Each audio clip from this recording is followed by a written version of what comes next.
Di saat dia berolahraga pagi di tempat yang tenang dan aman, tapi tak menyangka tempat itu menjadi tempat terakhir dalam hidupnya.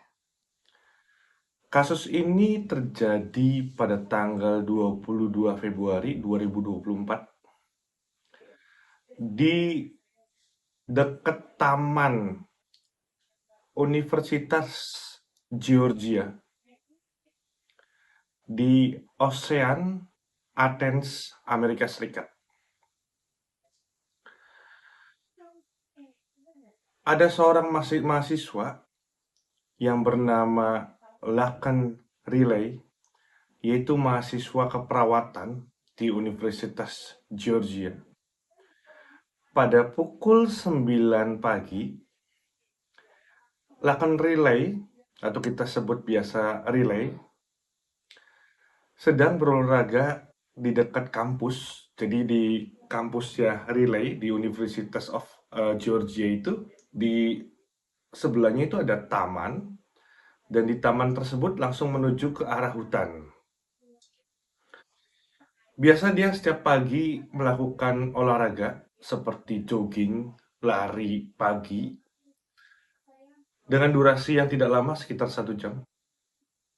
Di saat dia melakukan jogging, sambil sembari jogging, berlari-lari kecil, mengelilingi taman dan hutan osean, Lakan Relay ditelepon oleh ibunya. Lakan Relay langsung mengangkat telepon tersebut dari ibunya. Ibunya berkata seperti ini ke Lakan Relay. Halo, sedang apa kamu? Lakan Relay menjawab kepada ibunya. Saya sedang berjogging. Ibunya langsung menjawab lagi. Apakah kamu sudah sarapan? Aku mau menyelesaikan jogging aku dulu. Setelah jogging ini selesai, aku baru sarapan pagi. Itulah isi percakapan di telepon tersebut. Ibunya menjawab oke, lalu telepon tersebut dimatikan. Ketika pukul jam 12 siang, jam 12.00 lebih tepatnya, salah satu teman Laken Relay yang di apartemen, jadi di Universitas of Georgia itu di belakangnya itu apartemen, sebuah apartemen. Jadi untuk anak-anak atau mahasiswa yang ingin menyewa atau yang mampu itu bisa menempati apartemen tersebut. Temannya Lakan Rere ini di apartemennya bingung. Kok sudah siang seperti ini jam 12, Lakan Relay, si Relay ini belum datang. Karena biasanya si temennya ini melihat Relay ketika jogging pagi itu dengan durasi yang tidak lama. Paling lama itu 1 jam, dari jam 9 sampai jam 10.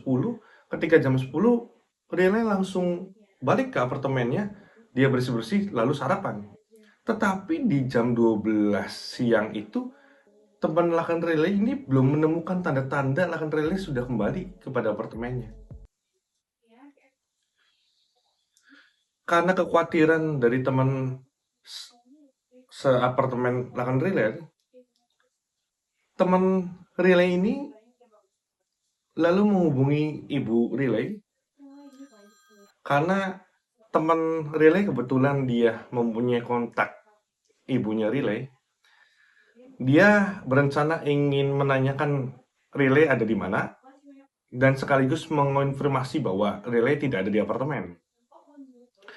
Ketika teman Relay ini menelpon ibunya, ibunya menjawab, tadi pagi Relay baru telepon dengan ibunya di pukul jam 9 untuk menanyakan dia sudah sarapan atau belum dan menanyakan dia sedang apa. Tetapi ibunya merasa panik dan bingung. Kok kenapa ketika Relay dari jam 9 berolahraga sampai jam 12 siang itu seperti tidak biasanya belum pulang. Akhirnya karena kepanikan dari ibunya langsung mengecek penjaga apartemen yang didiami oleh Riley untuk menanyakan apakah benar si Riley tersebut belum kembali, atau sudah kembali, atau dia keluar lagi. Tanpa disadari, pada saat setelah teleponan dengan ibunya, di pukul jam 9 lebih 10 menit, ketika telepon tersebut ditutup, di kejauhan terlihat sosok seorang laki-laki yang sembari dari tadi melihat dan memperhatikan Riley yang sedang berjoging. Mata laki-laki tersebut seperti ada berniatan negatif, berniatan buruk kepada Riley. Dari bola matanya terpancar hawa nafsu dan seakan-akan ingin memakan Riley. Ketika telepon dimatikan, laki-laki tersebut dari belakang Riley, ini Riley tidak menyadari, langsung menarik tangan Riley dan mendekap Riley. Ketika Riley didekap, Riley berusaha mungkin membuka dekapan tersebut karena Riley spontan kaget. Karena secara tidak langsung dia baru selesai teleponan dari ibunya. Ketika coba memberontak, akhirnya si laki-laki misterius tersebut menyeret Riley, di rambutnya ditarik, tangannya ditarik, dibawa ke arah hutan. Pada saat dibawa ke arah hutan, laki-laki tersebut ingin mencoba untuk menyetubuhi tubuh Riley atau memperkosa Riley. Tetapi karena Riley juga memiliki badan yang fit, mempunyai tubuh yang sehat, jadi si Riley bisa memberontak, membela diri. Ketika Riley membela diri dan memberontak, berusaha untuk melepaskan diri dari laki-laki misterius tersebut, laki-laki tersebut karena panik ingin melakukan perbuatan yang tidak terpuji kepada Riley. Akhirnya dia dengan spontan mengambil batu besar di bawah dan menghantamkan langsung kepada kepala Riley, sehingga menyebabkan kepala Riley itu mengeluarkan darah. Dan 5 detik Riley langsung tidak fokus matanya dan kehilangan kesadaran. Ketika Riley kehilangan kesadaran setelah dipukul batu yang besar oleh sosok laki-laki misterius tersebut, laki-laki tersebut masih sempat untuk menyetubuhi Riley. Setelah menyetubuhi Riley, tubuh Riley disembunyikan oleh laki-laki misterius tersebut di dalam semak-semak, di dalam hutan, dan ditutupi oleh dedaunan. Laki-laki tersebut ingin mencoba menghilangkan barang bukti. Dia menggunakan sweater jaket. Lalu laki-laki tersebut menghilangkan atau membuang jaket tersebut ke dalam tong sampah dengan berdalih ingin menghilangkan barang bukti. Ketika Ibu Riley menanyakan kepada keamanan setempat bahwa Riley belum balik dari joggingnya, akhirnya keluarga Riley, ibunya, itu melaporkan kejadian hilangnya Riley kepada kepolisian setempat di Georgia. Tidak selang lama, langsung 5 menit kemudian, pihak kepolisian langsung datang ke tempat TKP, ke tempat area Riley berjoging. Pada awalnya area tersebut terlihat biasa-biasa saja, karena di area tersebut area yang tenang, yang sepi, yang untuk berimajinasi, untuk berpikir itu jadi mudah, enak, tenang, aman. Tetapi tidak selang lama, pihak kepolisian mulai mencurigai adanya rambut wanita yang tergeletak di dekat Taman Ocean Athens itu, di hutan itu. Ketika pihak kepolisian mengambil rambut tersebut dan ingin mengetes DNA, tidak jauh dari penemuan rambut tersebut ada sebuah tong sampah. Dan tong sampah tersebut ketika dicek oleh penyelidikan kepolisian, di dalamnya ada sebuah jaket laki-laki, sweater, yang dimana di jaket tersebut masih menempel beberapa rambut seorang wanita. Akhirnya pihak kepolisian menambah rasa kecurigaan.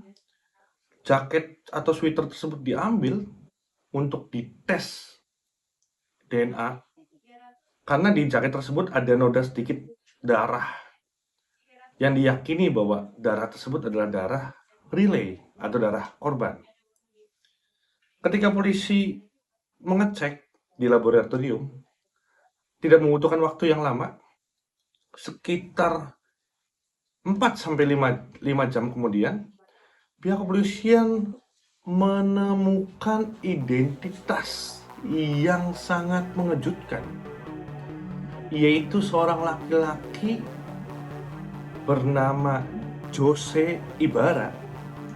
Itu laki-laki imigran berasal dari Venezuela yang datang masuk dalam Amerika melalui perbatasan Meksiko.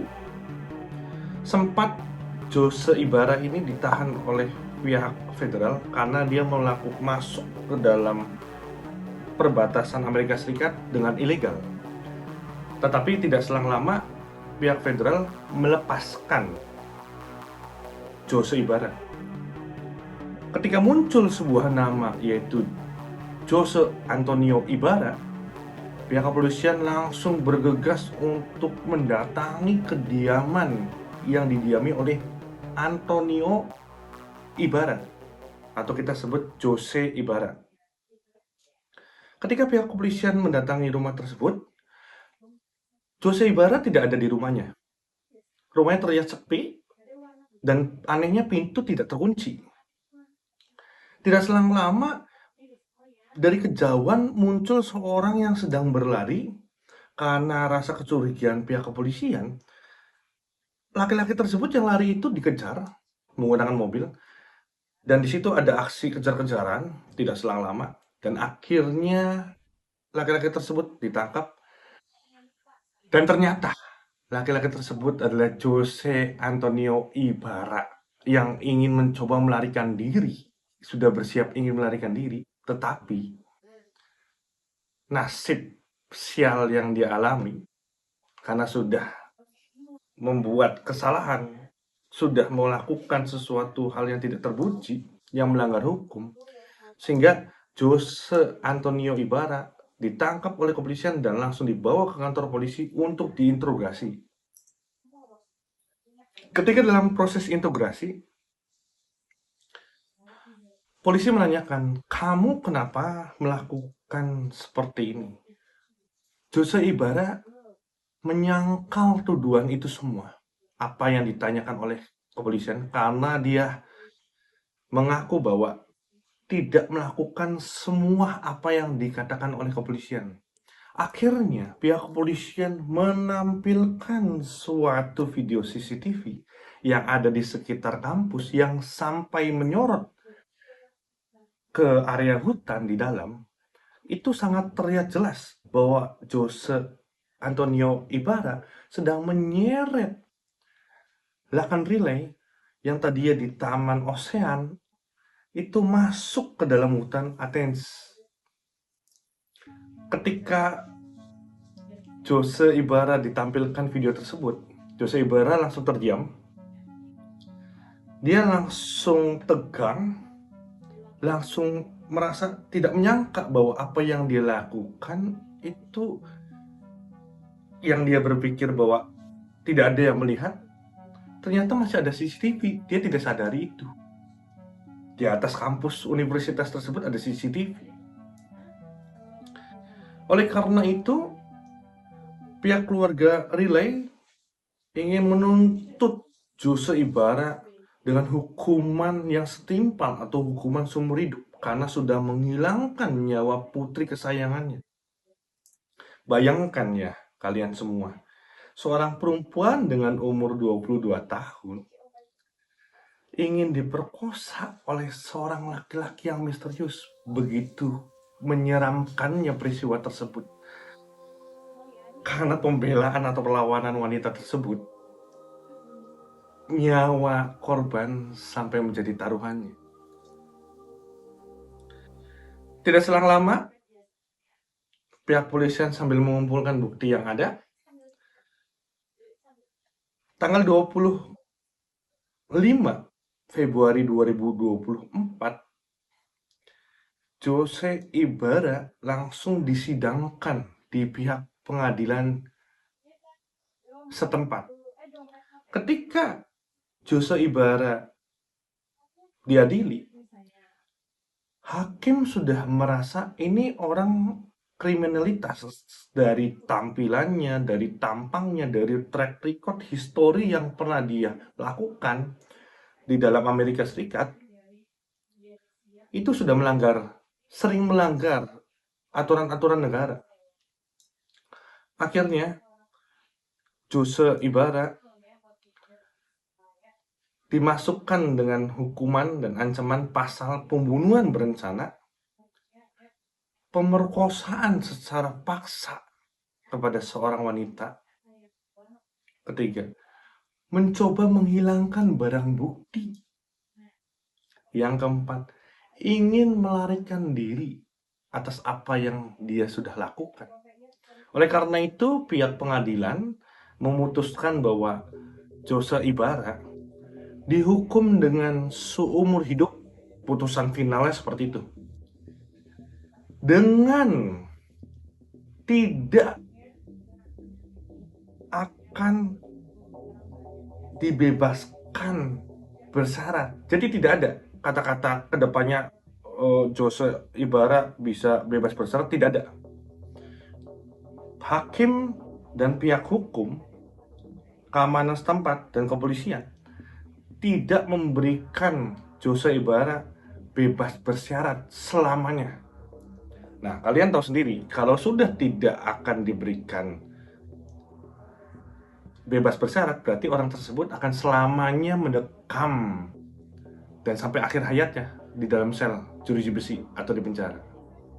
Begitu mengerikannya peristiwa ini, sehingga peristiwa ini menjadi viral dan mengguncang daerah Georgia yang terjadi pada tanggal 22 Februari 2024. Peristiwa ini yang kita dapat ambil adalah dimanapun kita berada, mau kita anggap tempat tersebut aman, mau kita anggap tempat itu tenang, nyaman, itu tidak menutup kemungkinan bahwa bahaya itu akan datang atau bahaya itu akan mengancam kepada siapapun. Maka dari itu, setiap individu kita, dari masing-masing kita itu harus berjaga-jaga, harus waspada terhadap apapun. Dari kasus ini, kita ambil kesimpulannya juga, begitu sangat sadisnya seorang laki-laki yang ingin memperkosa dan membunuh nyawa seorang wanita yang tidak bersalah. Itu aja dari channel saya, dari Billy Permana Haruna, yang saya bisa sampaikan. Jika kalian senang dari cerita yang saya bawakan, kasus yang saya bawakan, silakan subscribe, like, dan komen. Dan tunggu video-video selanjutnya. Terima kasih.